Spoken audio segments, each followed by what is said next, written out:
everybody, this is Grant Kemp from CreativeCashFlow.com. Today we're going to be talking about backing into the deal. Now, backing into the deal is going to be something that you're probably familiar with even if you don't realize that you are, because our basic analysis that we're used to doing on properties is essentially backing into a deal. When you say that you're going to buy a house at 75%, you're essentially backing into the deal, because what you've done is you've said, okay, the house once it's fixed up is going to be worth $100,000. I'm willing to buy at a 75% of that number, and then you're going to be backing out your repairs, and that's what you end up with for your acquisition price, right? Well, when you're talking about owner financing, there's a lot more turning gears. There's a lot more things that you have to worry about, because you've got things like cash flow and things like equity and there's just more items to concern yourself about. So when you're analyzing an owner financed property, you've really got to look at the three profit centers that you're going to be dealing with. You've got three main profit centers that you're going to be dealing with. So you've got to really analyze the entire deal from start to finish to know whether or not this is a deal worth doing. Because a lot of times you may run into a property where you've got massive cash flow and no equity, or you've got no cash flow and a ton of equity, or there's all these different factors to where if you're just looking at one of them, you're going to pass up on what's potentially a great deal because you're not having your eye on the entire prize, right? So what I encourage you to do is download the CreativeCashFlow.com whetstone, which you'll get in the comments of this video, or if you're on CreativeCashFlow.com, if you're a member there, you can look in the download section and get it for you at that point in time. But this whetstone is going to be a great way for you to sharpen your skills on this, to really know exactly what you need to be looking for on each property. Because we do, like I said, we've got three main profit centers that we're looking at. Today money and tomorrow money being included in all of them. Cash flow is one of our big ones, right? Cash flow, that's what it's all about. We're looking for ways to get recurring income without us having to really go out there and work for it anymore. So when you've got cash flow in the mix, that's your tomorrow money. That's some of the money that you're going to be getting over time. Each month that the buyer pays you, you're paying off debt underneath, and you're left with a net cash flow versus how a rental might be, where you've got cash flow, you've got a gross cash flow and a net cash flow. With owner financing, the cash flow you get is your net cash flow, because you're not responsible for repairs and things of that nature. Another profit center that you've got is the down payment. The down payment is a huge one, because when you sell your property with owner financing, you're going to collect a 10% down payment from that sale. So this is today money. A lot of times you're going to walk away with just as much, if not more money than you would have from wholesaling a property. A lot of times people are getting a $5,000 wholesale fee, or whatever, $6,000, $7,000, $8,000, $9,000, $10,000 of a wholesale fee, and you get that as a down payment on your owner finance deal and still have cash flow coming in the long run, right? So that's one of the great ways. You've got today money and tomorrow money, but you also have equity. You've also got equity in the deal, because when you create a loan with your owner financed buyer, it's ideally going to be for more than your loan on the acquisition, right? You might buy it and have a loan on the acquisition of $80,000, $85,000, but you might have a loan to your buyer of $90,000, $100,000, $110,000, $150,000. That spread right there can turn into money. That's a great thing to have, because it affects your net worth. It affects your ability to liquidate in the future. Sometimes you might want to do a note sale. You can always watch our note sale series to learn a little bit more about how you can liquidate these notes into cash if you do want to grab some cash quick. That's an excellent option for you. So you want to look at all three of these factors whenever you're creating your deal, whenever you're acquiring your deal. You want to see, what would my cash flow be, what would my down payment be, what's my equity going to be, and then and only then, when you understand the entire deal, can you make the decision to pull the trigger and to acquire that property. In owner financing, payments rule the game. When you're selling to an end buyer, the payment is really what it's all about for them. It's a lot like leasing a car. People really care about what that monthly payment is going to be. If you see on all the commercials for car leases, they don't talk about anything but, hey, you can drive this Mercedes for $245 a month. That's how it is with owner financing in a lot of ways when you're selling to an end buyer, right? They do, of course, care what the purchase price is, but at the end of the day, their decision is going to be made off of if they can afford that monthly payment. Well, using that knowledge, that's going to be something that we're going to use on our acquisition as well. If we're going to be buying a property with owner financing, in other words, instead of us paying cash for a property, or instead of us wholesaling it and just contracting it and trying to flip that wholesale contract, if instead of doing that, we're going to offer the seller and say, okay, I'll buy your house, but I'm going to pay you, your $85,000 over the next 10 or 15 or 20 years, the payments are going to matter there too. We've got to figure out how we're going to get them that money that we're promising to get them. And that's where backing into the deal comes into play, because we've got to figure out what we have to offer on a monthly basis to pay the overall purchase price that our seller wants to see, that number that goes on the contract that says, I'm buying your house for X. How are we going to pay that for them? And that's how we back into the deal. So let's look at that process. When we're backing into the deal, the first thing we're going to do is we're going to start at the exit. Now, for today, I'm going to be assuming a owner-financed sale, because that's going to be where the most gears are turning and really should get most of this education out to you. But as I always say, keep in mind, if you acquire a property with owner financing, that's great. You've acquired that property with owner financing, and now you can do anything you want with it. If you want to rent it, if you want to fix it up and sell it retail, whatever you want to do, that's your choice. But for today's example, I'm going to be using an owner-financed sale, which would be wrapping our owner-financed acquisition that we're analyzing right now. Okay? And so watch our wraps series to understand what a wraparound mortgage is. But for today, that's going to be less important, because we're really focusing on the acquisition. But we're starting at the exit. We need to know what we could sell it for. Right? In this case, being an owner-financed sale, we need to know what that sales price is going to be, and we need to know what that monthly payment is going to be that's coming in, because that's the money that we have to play with on our acquisition. Once we know that, the next step that we need to do is we need to back out our expenses. Now, in this case, the expenses that I'm going to back out are going to be the taxes and the insurance, because I'm looking at the monthly payment. I'm trying to figure out how I'm going to give a monthly offer to an owner-financed seller, right? So I'm going to take that payment that's coming in from my owner-financed sale. I'm going to back out the taxes. I'm going to back out the insurance. Any expenses that we have on a monthly basis, that's going to be our next step. After that, you need to back out your profits. What is it that you want to make on this deal? Because one of the beautiful parts about how you're negotiating and when you're acquiring these properties is that you get to decide what you're going to make on the deal. That's what your offer is based around. So if you want to make $200 a deal, back that out. Back that out of that monthly payment. And then what you're left with is your play. What you're left with is the money that you have to actually offer to your seller on a monthly basis.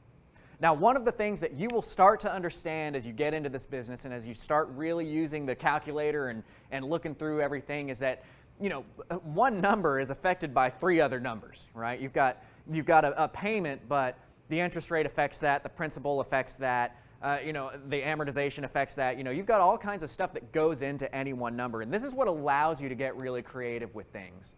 So right now I'm focusing on our monthly payment to our seller, because that's going to be, at the end of the day, the hard part that we need to get to. That being said, obviously you've got to get your sales price with your seller down, right? You've got to get that actual dollar amount that says, hey, I'm going to buy your house for X from them. Reason I'm not going to focus too much on that today is because that's the part you're already used to doing. That's the part that's just the same as any other acquisition. You go through your negotiations, you find what the price is that your seller is comfortable with with accepting for the house, and that's what you pay. Right? So we're going to just accept that we've got that number, and now we've come to that agreement and we've said, okay, you're willing to sell me this house for $85,000. How am I going to pay you that $85,000? We've gotten to the point with our negotiations, and watch our negotiation series so that you can figure out how to lead into this position. But we've gotten them to the point where they've said, I want 85 grand and I'm okay with you paying it to me over time. Right? So let's start. Let's actually analyze this deal some. Let's start at the exit. So the first thing that we need to see here is what our exit is. Now, with owner financing, our deal sits squarely in the middle of the retail comps for what you would sell it for on MLS, just retail, and your rental comps. You've got this kind of Venn diagram where your owner finance deal is right in between those, because with owner financing, we're not just talking about a purchase price. We're not just talking about selling it outright and getting cash like you would with the MLS. We're also talking about a monthly payment coming in. And the rental rates for that property are going to be what dictate that payment. Okay? If somebody's willing to pay $1,000 a month to rent that property, don't you think they'd be willing to pay $1,000 a month to buy that property? And a lot of times they might be willing to pay $1,050 a month to buy that property. Now, there's not too much more that you're going to go over the rental rate as a premium, but sometimes you can go over as a little bit of a premium. Premiums are typical, honestly. There's a lot of people that are charging more than the retail rate would be, both rental and retail sale, with an owner-financed house. Because what determines a value, right? Comparables determine values. When we look at comparables on MLS, we're looking at a group of houses that are being offered for sale that somebody has to go get their own financing for from Bank of America or from Wells Fargo or whatever and bring that cash to the table to buy that house. Well, owner financing is a little bit different than that because we're wrapping the mortgage and the house together as one product and selling it to them that way, which is more valuable. Our approval process is a lot easier. We're able to approve a lot of people that the big banks can't. Watch the Dodd-Frank series so that you can understand why it is that we can approve certain things that the big banks can't. We are small creditors, and that works to our benefit, right? So when we have this package put together and we're able to offer that to somebody, it's worth more. Now, typically, there's about a 10% premium that can be added to an owner financed sale. If you look at a house and its MLS comps are $100,000, you could probably sell that house for $110,000. Now, be careful when you're doing this, though. Don't get greedy. My personal stance is to never go above that 10% if you're doing a premium, because we're asking for a 10% down payment, right, when we sell the property. So if we're going to sell it to them for 110% of the value, in other words, we're going to sell this $100,000 house comp for $110,000, well, then we're going to get a 10% down payment. So they're going to give us $11,000 at this point in time, and their loan would then be for $99,000. Well, that loan now is really no different than if they were a VA and got into this house with a zero down payment loan, right? Because their loan is now what the value of the house would be on MLS. I do not want to put somebody into a house where they're underwater immediately. That said, there's nothing in the law that says that you can't charge whatever you want to charge, right? There's nothing in the law that says you can't sell that $100,000 house for $150,000. I don't think that that's the right move to do, but you can, right? Because at the end of the day, what is something worth? What somebody's willing to pay for it. So at this point in time, we're looking at what we're going to sell the property for in order to back in. I don't want you to be greedy. I don't want you to really shoot for those big premiums. And that being said, that we can charge the premiums, what I want you to do is I want you to run your model based on selling the property at 100% of its value. Not 110, not 115, not 105, but 100. The reason why is that this is the conservative approach. If you look at selling a house at $100,000 that's worth $100,000 and you run all your numbers based on that and you make your offer to your seller based on selling your house for, on the back end for 100, well, if they accept that offer and then it turns out that you are able to sell for a 105 or 110, that's all gravy. That works out better for you because now you have room. The flip side is if you say, look, hey, this property over here is a prime area. I know I can sell it for 105. I know I can sell it for $110,000. Therefore, I'm going to back into the deal and I'm going to run my model using 105 or using 110. Okay, so you back everything out, you make your offer based on that 110 or based on that 105, you make your offer, your seller accepts it, you start going on it, and then come to find out for whatever reason you can't sell it for 105 or 110. Well, you've backed yourself into a corner at this point in time.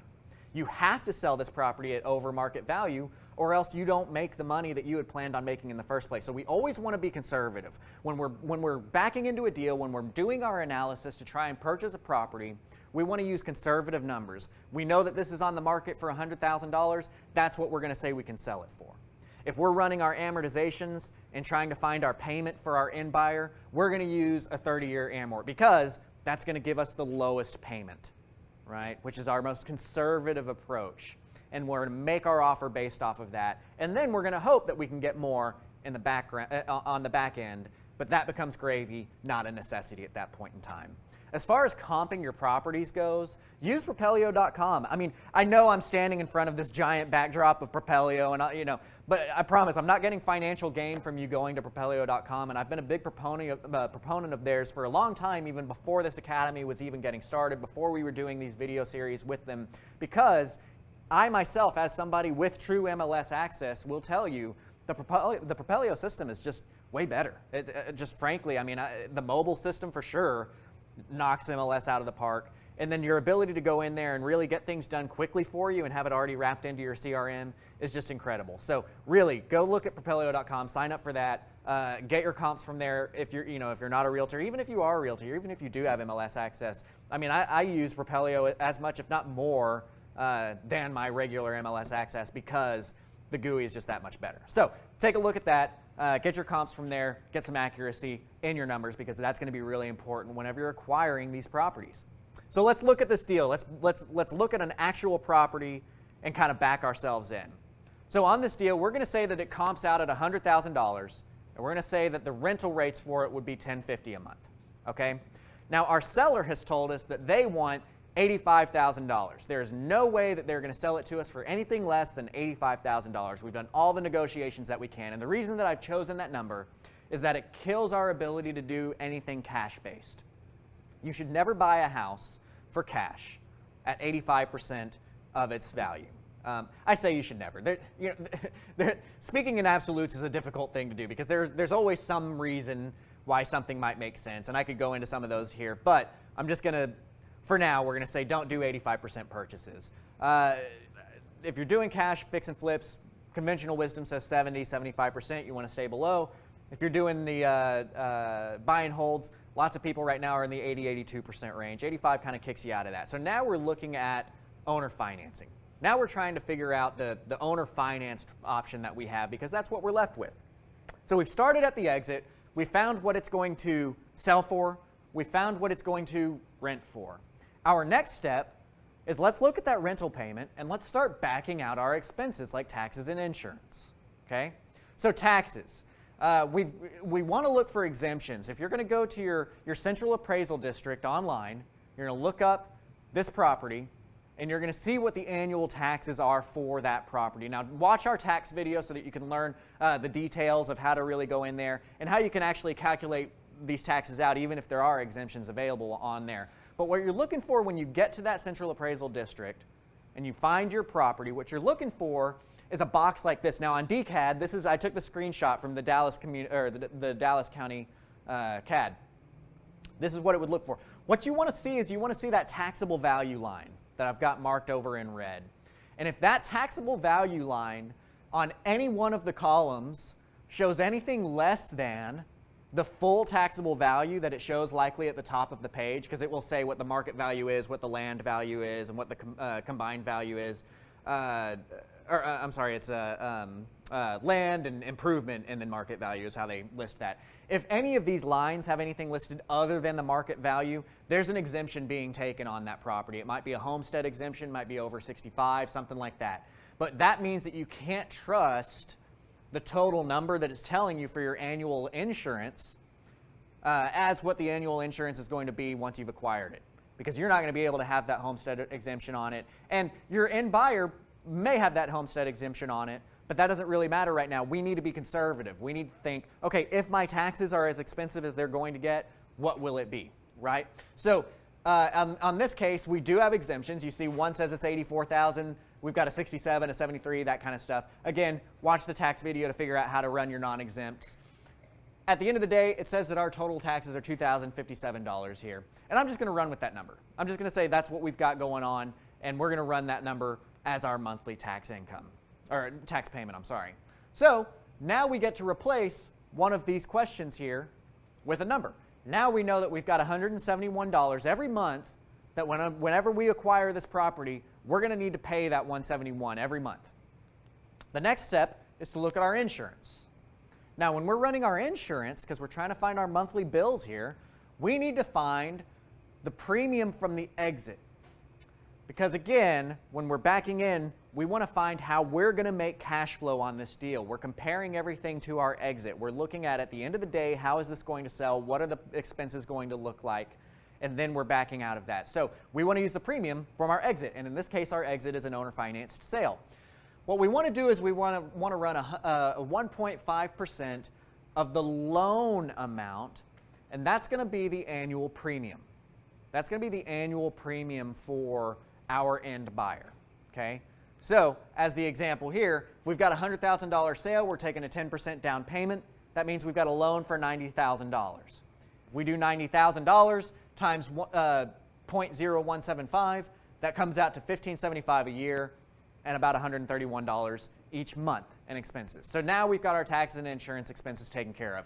If we had any other monthly expenses like an HOA or servicing or anything like that, we would want to insert that here and back that or put that into our equation as well. So we know now what our exit is. We know that we've got a sale of 100 and a payment of 1050.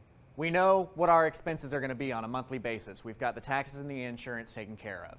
Now we need to back out our profits. Now, for backing out your profit, you've got to figure out what your minimum cash flow is going to be. I personally have a rule of thumb of about $150. Each deal that I do, I want to make at least $150 a month on that deal, okay? But that might be different for you, and that's okay. Whenever I got started, I was doing deals where I was only making $50, $60 a month because I needed deals under my belt. I needed to get those done, and that's not necessarily a bad thing. But now I'm at a point where I'm looking for $150 a deal minimum, and that's my rule of thumb. Might break it for different situations, but that's the rule of thumb. This becomes a situational known because, like I said, I might break that rule. I want $150 a month. That's great. That's what I'm shooting for. But what if I look at this deal and I'm only getting $75 a month, but I've got $125,000 in equity in the deal? Well, of course, that's going to be something that I'm willing to do because, okay, I'm not making that much cash flow, but I've got a lot of equity here. That helps my net worth. That helps my ability to cash out later. If I wanted to sell this note, I've got room to sell this note and get a giant chunk of cash on here. What if my end buyer refinances down the road? I'm going to get a check for $125,000 in the mail, right? So there are reasons why you might break that. Watch the rule of thumb video because we're going to talk about different rules of thumb and why you might break those just to kind of get your mind wrapped around that. But you decide for yourself what your minimum cash flow is going to be and insert that in. So now we're looking at our deal. We've got $100,000 sales comps. We know that our seller wants $85,000. And we know that we've got a rental comp of $1,050 a month. So we need to take that $1,050 and we need to start backing into our deal using that number. So we found that we've got $1,050 less the taxes, less the insurance, less the monthly cash flow. And what that leaves us with is the amount of money that we have to play with to acquire the property. That leaves us with our monthly payment maximum that we can make to buy this house. And in this case, that payment is $597.30. So now we've filled in all the kind of question marks that we had surrounding this deal. We know what our taxes are, we know what our insurance is, we know what our monthly cash flow should be, and that leaves us with $597 a month. So now that we have this number, this magical $597 number, that tells us, okay, this is what I can offer to my seller for them to sell me this house. I'm going to buy it from them for $85,000, and I'm going to pay them $597 a month to do that. But you have to answer some questions now. You have to take this even one more step as you're backing in. You've got to figure out how fast they want that paid off. You've got to figure out what kind of interest rate you're going to pay them, and you're going to figure out how fast you can pay that off. Okay? How fast you want to pay that off, because those are going to be two different answers a lot of times. Here's one of my favorite negotiation questions ever. I stumbled on this one as I was negotiating with somebody. I said, oh, I like that one. I'm going to start using that one, and I have, and it's done really well for me. Do you have any immediate and pressing financial needs, like a broken down car that needs fixing, medical bills, something like that? By giving them these priority items and filling them saying, hey, if you're going to ask me for cash today, it needs to be for a good reason, medical bills, broken down car, something like that. Most of the time when you ask that question, you'll get a no.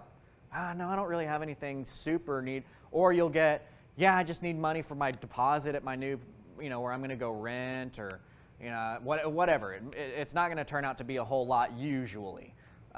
This helps you kind of nip in the bud some of the future negotiation points that may have typically come up before, where it's like, okay, hey, I can give you $85,000 and I can give you $597 a month, and they're like, yeah, and I need $20,000 of that down, right? By preemptively asking them, do you have any immediate cash needs like this, it gets them in their mind to say, I've got no reason to ask this guy for $20,000 down, right? So that really helps you with your down payment, because we want to keep as much of the down payment on our sales side as we possibly can. I don't want to give up that money. I like my today money, right? I want to buy a house with owner financing without having to put cash on the line and just leverage out those payments. Now, if you want to put more cash down and pay that loan off quickly, there's nothing wrong with that. That's a good idea. Go for it. but it's nice to have the option to leverage that out and turn this into a longer-term cash flow play. The hairy arm principle is something that I use a lot in my negotiations, and it's a great principle to use to get what you want out of things. So watch our hairy arm principle video so that you can see how to really employ this in real estate, how I employ this all the time to get 0% interest loans with my sellers. But for now, I'm just going to throw numbers out at you. You can watch those videos to see how I'm getting to these, but for now, we're just going to throw out the numbers. So let's look at how we're going to create our terms for this offer. We know that we've got $597 a month to deal with, right? So now we need to figure out what we're going to offer as far as interest goes. Now, I typically offer 4.5% to start with. I think it's a good area to begin with because you're shooting typically better than what the interest rates are in the market right now. I mean, obviously, interest rates are going to go up in the future, and that might change at that point in time. But for now, using that 4.5% interest is a good tool because now we're throwing something else at them. Interest is not something they have typically thought about in the past or really been wanting. They wanted to sell their house for $85,000, and you're saying, okay, well, I'll pay a monthly payment for it, and I'll give you interest for that. And this is kind of takes them off of puts them on their heels, gives them something else. You're offering something they didn't ask for. It's a concession before asking for that concession, and that helps you in your corner. And as you watch the hairy arm principle, you'll see exactly why I'm doing that. Sellers rarely want to go over 10 years in their amortization to you. When you're acquiring a property with seller financing, typically they want you to have them totally paid off within 10 years. Sometimes that's doable, sometimes that's not. Sometimes you can pay them off a lot quicker than that. But your starting position should always be what's going to be most favorable to you. And in my case, I typically like to start off with like a 30-year amort. Because I know when we're selling it to our end buyer, we're going to sell it to them with a 30-year loan, right? So that's kind of our maximum on acquisition. Because I don't want to acquire for a longer period loan than I'm selling, because what's going to happen is if this loan goes to term, in 30 years, they're all paid off with me and I'm still having to pay a loan over here. That means I have to pay them off in a total chunk of money to get that entirely paid off. And we don't want to do that. So long story long, just cap out your acquisition mortgage at the same amount of time that your sales mortgage would be, which 360 months, 30 years is typically going to be that. Try to avoid down payments. I mentioned this a little bit earlier. We like our today money. Today money is a big part of this. We want today money and we want tomorrow money. We want to get that down payment in and we want to get our cash flow. So we're going to avoid ever bringing up a down payment. If a down payment is getting brought up, it's going to be because they brought it up. Avoid ever talking about like, hey, I can buy this house for $85,000 and give you $597 a month, and I'll throw in an extra $5,000 up front. If you need to, go for it. But that should be a back pocket tool. That should be something that you're going to come up with down the line and not just offer up right from the front. In order to do these offers, you've got to know how to use your financial calculator. And I've got a video on how to use the 10B2 financial calculator, so please watch that. Figure out how to use this calculator because it is the lifeblood of your business. It is what everything revolves around. But for now, I'm going to assume that you know how to use that. And if you don't, you can pause this video, go watch the calculator video, and come back and finish watching this. But we're going to go through the calculations using the information that we've just gained through the first part of this video. We're going to use our calculator to figure out what it means in brass tacks, what it means, what we're actually going to put on the contract to buy. So here's our calculator. We just figured out that we have the ability to pay them $597 a month, right? So we're going to put that into our payment. We know that they want $85,000 for this property, so we're going to put $85,000 into the PV. I said earlier that we like to start off with a 4.5% interest rate, so I'm going to throw 4.5 in there, and then I'm going to solve for the amount of time.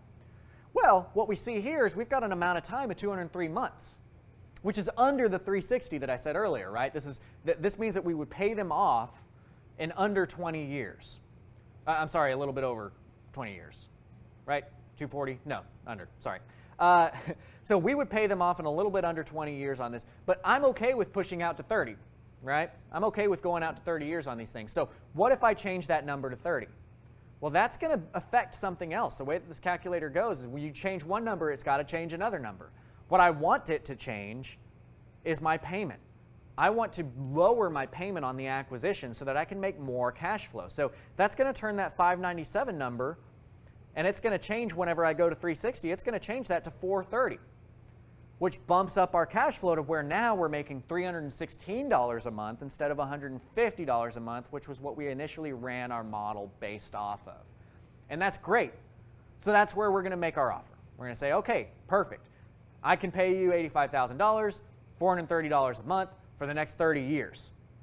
Now you have to evaluate, does this meet your seller's needs? Let me tell you something. You will not know if it meets your seller's needs unless you make the offer. So many times students of mine, I do personal mentoring, so many times students of mine will talk themselves out of making an offer. Well, they'll never accept that. And I'll say, oh, well, did you ask them? No, they'll never accept it. Did you ask them? And when they go back and ask them, they get the offer accepted.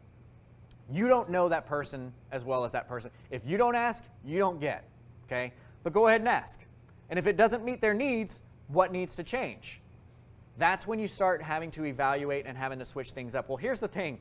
Get creative, guys. You've got so many options. You can accept less cash flow. You can use your down payment for a down payment on theirs. You can adjust the interest rate.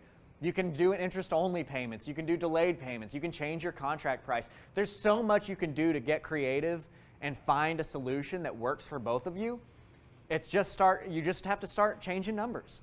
And this is where knowing that calculator inside and out becomes so valuable. So in this case, we're going to go back to our initial offer. We said that we were going to do a $597 payment for 203 months at 4.5% interest. But let's say that the seller says, heck no, absolutely not. I will not have a loan go out for that long. Okay? So what can you do to adjust that? Well, the first thing that I'm going to do to adjust is look at my interest. I offered 4.5% interest. They didn't ask for 4.5% interest. So now I get to concede something. Now I get to say, okay, now I get a concession from them. Now I say, okay, I tried to give you interest, but you're asking me to give you a faster payoff. I can do that, but I can't pay you interest. Boom. Do zero interest. That backs my payments down from 203 months now down to 142 months. Does that work for them? Let's say they say, heck no, I still need to get it paid off quicker. You know, what can you do? We have to get this paid off. So the next thing I'm going to look at is our principal value. Now, again, my exit that I'm running this whole model off of is based off of the fact that I'm going to go off and I'm going to sell it owner financed, right? And when I sell it, I'm going to get a $10,000 down payment. When I get a $10,000 down payment, I'm going to net $7,000. And you can watch our initial videos to learn where these nets are coming from. But I'm going to net about $7,000. So what if I used that $7,000, that down payment, to give my seller a little bit to get this contract price down? What if I gave them a down payment? So now instead of having a loan to my seller for $85,000, it's $85,000 minus the 7. Now we've got a loan to them for $78,000 at 0% interest, and it brings it down to 130 months, right? That's pretty quick. Now, there's another option here. What if even now they say, no, I can't do it. It's got to get paid off as quickly as humanly possible. Well, at that point in time, the only thing left to adjust would be our payment, right? Initially, we ran our model saying that we were going to accept a $150 cash flow every month. If we want this deal and our seller needs to get it paid off more quickly, are you willing to accept less of a cash flow? What if you only accepted 100? What if you only accepted 50? Is there a reason that's going to make you want to do that? Yeah. What if this $85,000 purchase price was there, but your house is worth $250,000? Okay, I'm okay with not accepting cash flow for, whatever, 8 years, because I've got so much equity in it. This is now a truly long-term play, right? So there's so many different things that you can look at, and I want you to just start playing with your calculator and start trying to think of every possible reaction that a seller may have and how you might combat that by looking at these numbers and seeing how you would adjust them.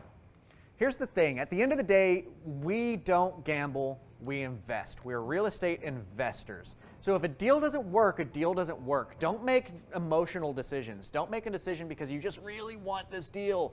You've got to make a decision because it makes money. I've got so many people that come to me as new investors that see a deal and maybe you're not used to seeing deals and you're like, oh, I've got to have it, and it just devolves into this crap deal that is not good for the investor, but they want to say that they closed on a deal and they do it anyway and they lose money. We don't lose money. We don't gamble. We invest, okay? So again, download the creativecashflow.com whetstone. That's a great practice tool because you're going to be able to run all the numbers inside of it and see exactly how this deal works from every aspect, even with all these gears turning, so that you can have it right in front of you and make your decision on whether or not that's a good acquisition, and make your decision on how you're going to make that offer to your seller to get it to something that works for them. All right? So guys, keep in touch with us. Like I always say, Propelio.com is an excellent resource. There's some wonderful forums on there that you can go and learn from. I'm a personal mentor. You can sign up to have me hold your hand through your deals and all that kind of good stuff. We've got the video series available for you on CreativeCashflow.com. Find us, find Propelio, YouTube, Facebook, Twitter, all that kind of good stuff. Go give us a like, share us, all that kind of fun stuff. But until then, keep watching these videos and keep learning, and we'll talk to you next time.